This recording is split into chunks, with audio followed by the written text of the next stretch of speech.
Okay, so post falafel from Damasceno, how would you say that? Damasceno. Damasceno. As ever, I'm going to give it a 10 out of 10. The bread wasn't fresh, the falafels were pre-cooked, they didn't make them in front of me, but the overall meal was absolutely beautiful. It was delicious. I'm full, and it cost £3. Yeah, I mean, that's just absolutely dynamite. So, look, are you still 8 out of 10? 8 out of 10, yeah. 8 out of 10 for Look, 10 out of 10 for me. I've never given... See, the problem is with falafel, 20 years ago you could never get a falafel in Glasgow, so now we've got falafel competition, which is fantastic. And we reckon that meal was so good that we're actually going to go to the restaurant and sit down and have a the proper menu's meal. fantastic. Okay, so where are we? This is the historic High Street in Glasgow, and it's got one of my favourite murals.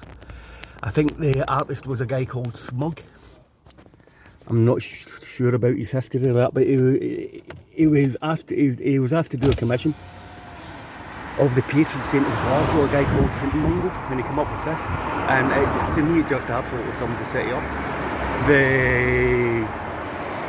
There's significance to the birds in the image, and the idea that St Mungo, the patron saint of our city, would almost be a tramp or a homeless man looking after the bird. I mean, there's just something absolutely beautiful about that. So that's brilliant. Now, okay, switch on to the right. Now we're going to do a quick bit of geopolitical analysis. I've got a 25-year-old, my 25-year-old daughter with me. Last night she phoned me in tears. Yeah, absolutely terrified. And it's a horrible situation just now, isn't it, darling? Absolutely terrified. Now we're sitting comfortable and warm, and that's absolutely amazing. I think today's the first day of spring as well. Do you feel that? Yeah. You can feel the change in the air. The temperatures went up, the sun shines out. We've had a lot of storms past, so there's a big metaphor in there as well, isn't there? It's first day of spring. We're sitting in a nice warm car, not a care in the world, and People dying. People have got bloody cruise missiles flying over their city, and guys jumping about with guns and all this type of stuff, Now, you don't know much about the backstory. You know that I tacitly follow Russian politics, but from your point of view as a 25-year-old girl, I mean, you shouldn't have to live through a war, should you? No. Nobody should in this day and age. It's just shocking, isn't it? I cannot think of a more massive diplomatic failure ever. This could easily have been sorted out.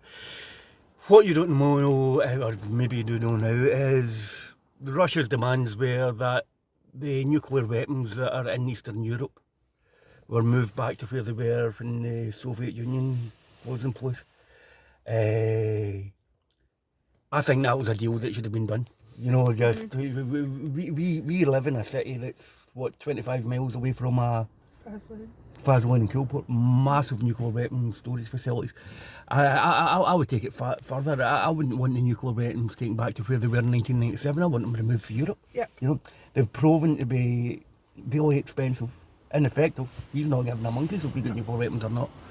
And now we've got the added bonus of Faslane and Coolport being a target if things go bonkers. Safe, yeah. So you're a 25-year-old woman, you want to get on and live your life, and in the back of your head you've got this fear that... We're going to get bombed to death. Well, think Coolport is a hollowed out mountain. They're designed to take nuclear strikes.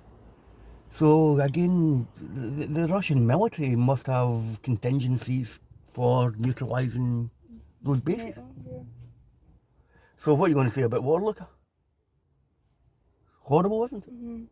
We're living under a psychological pressure here just now because of really bad decisions, I would say, mainly made by the British American governments. Joe Biden, man, if you're American and you're watching this, get out Back Trump. I mean, it's terrible. When Donald Trump looks like a good option, that's how you know life's bad. That's when you know things are really messed up.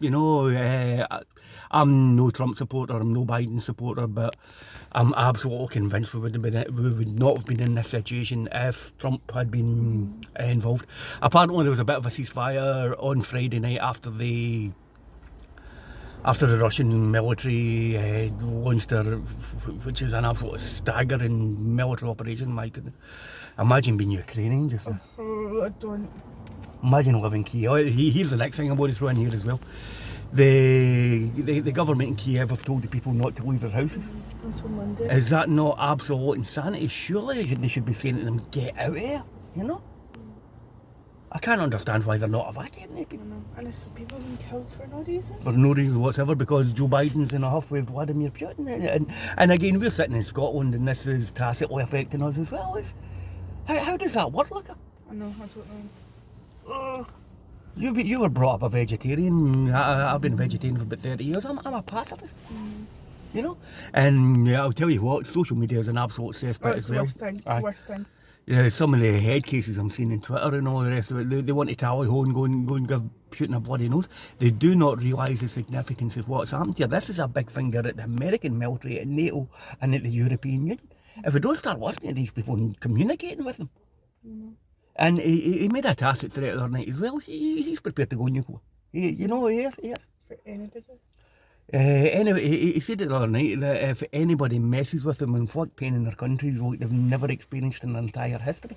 Now, if that's not an admission that he's prepared to go to the ball, I don't know what is. I'm not prepared for it. I hate the Scottish government. I hate the British government. I'm a pacifist anyway, but the idea that I would pick up arms to defend that shower of criminals and crooks. London's Bojo looking after us. for Boris Johnson. London's absolutely floating in Russian oligarch money, you know. And, anyway, get that menu back up. We'll give so from Luca and Zambo's Massive thumbs up. massive thumbs up. Luca's giving it an 8 I've out of saved 10. a bit for my mum as well. There's a wee bit of home for Jackie. So, as ever, Damascus, you couldn't recommend it highly enough. £3 if you're a workie. That's a great healthy. It's healthy salad, bread, bread's not hummus, particularly falafel. healthy. Right. So, big thumbs up, Luca, and bye bye YouTube.